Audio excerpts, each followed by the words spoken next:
akkam nagaa fayyaadha bakkuma jirtani share godhi share dhimmi lammii keenya kan Saudi Arabiyaa kun yoo si yaachifne dhimma kamtu si yaachisa dhimma kanaaf yoo ijjine maaliif akka ijjitu taa'u jirta guyyaa ummata kanaa sheenoo itti dhufuu ta'a guyyaa kana osoo sheenoo inni sagalee ta'eef bakka jirtu warreen paartiileen paartichuma dhiisaa warreen YouTube chaanala banattanii duraan Suudiin sadarkaa tokko farra nu laaltu jettan guutuu shurtaan harkaa guuree jira ammaan ta'e hidha jira ammaan guutuun isaanii saniifuu warraan tana kan nuti ol baanee hin dubbanneef taate eenyu dubbataadhi keessattuu ijoolleen Saudi Arabiyaadha ijoolleen Saudi Arabiyaadha mii maa teessaniidha bara kana dhibbu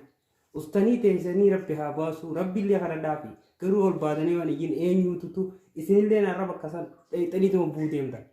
saniifuu immoo ijoollee Saudi Arabiyaadha isin hin baane bakka jirtanii isinillee iyya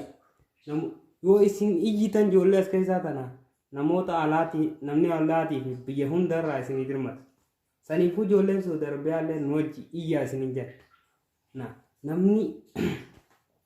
namni har'a saayibni isaa qabamee achi keessa hin jirre hin jiru namni firri isaa qabamee achi keessa hin jirre hin jiru akka dhugaatti nama wajji waggaa meeqanyaan